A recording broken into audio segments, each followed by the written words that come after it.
Storyline. Leo tunaenda kuzungumzia mada nyeti na muhimu sana katika historia ya nchi yetu ya Tanzania. Tarehe 29 Oktoba, siku ambayo ilitakiwa kuwa sikukuu ya demokrasia, lakini iligeuka kuwa siku ya simanzi na maafa. Watu wengi walipoteza maisha wakidai haki yao ya msingi. Swali kubwa ambalo wengi wetu tunajiuliza ni kwa nini Jeshi la Ulinzi la Wananchi wa Tanzania, JWTZ, jeshi letu, halikuingilia kati na kuichukua nchi ili kunusuru maisha ya Watanzania? Katika video hii tutachambua sababu 5 muhimu ambazo zinaweza kuwa zilichangia jeshi letu kutochukua hatua hiyo. Ni muhimu tukumbuke kuwa JWTZ ni jeshi letu na lina wajibu wa kulinda katiba na uhuru wa Jamhuri ya Muungano wa Tanzania. Hebu sasa tuangazie kwa kina sababu hizi. Sababu ya kwanza, mfumo wa mgawanyiko wa kijeshi. Sababu ya kwanza kabisa inahusu muundo wa jeshi letu.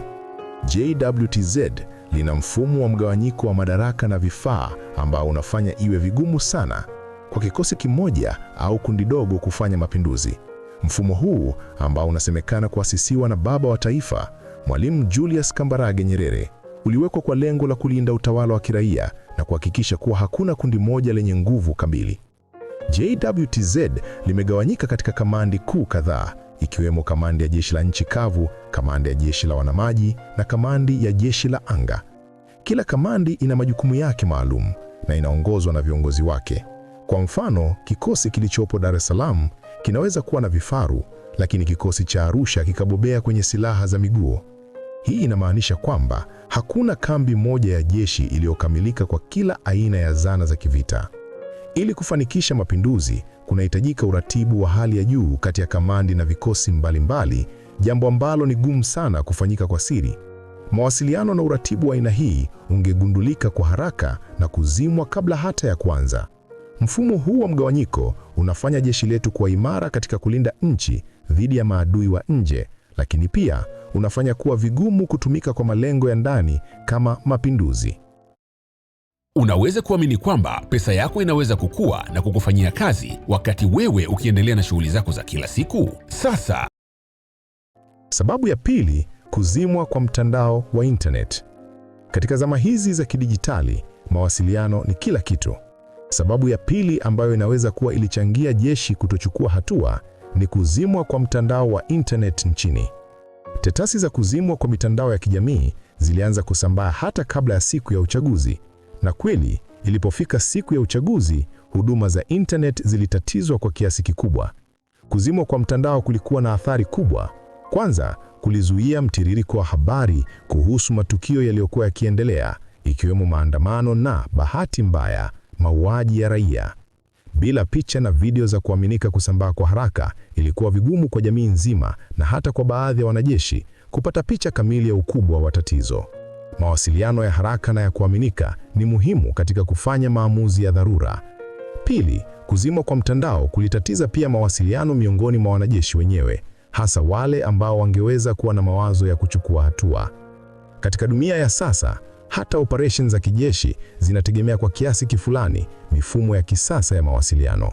Hivyo, ukosefu wa mtandao uliweka kizikwaa kikubwa cha kimawasiliano na uratibu. Sababu ya tatu ni utiifu wa viongozi wa juu wa jeshi kwa serikali. Sababu ya tatu ni muhimu sana, uongozi wa juu wa jeshi. Viongozi wakuu wa JWTZ, kama ilivyo katika nchi nyingi, huwa na kiapo cha utiifu kwa amiri jeshi mkuu ambaye ni rais wa nchi. Hii inamaanisha kwamba maamuzi yote makubwa ya kijeshi yanapaswa kupitia kwao na kuidhinishwa na amiri jeshi mkuu.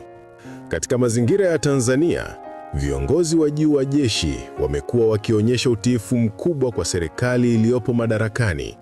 Hii ni sehemu ya msingi wa weledi na nidhamu ya kijeshi.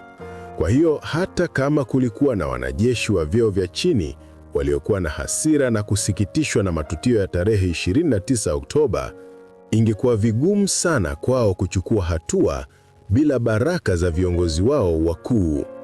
Uongozi wa juu wa jeshi una jukumu la kulinda utulivu na amani ya nchi, na mara nyingi watatafuta njia za kutatua migogoro bila kutumia nguvu za kijeshi dhidi ya serikali ya kiraia. Hii ni kwa sababu mapinduzi ya kijeshi yanaweza kusababisha machafuko makubwa zaidi na hata vita vya wenyewe kwa wenyewe.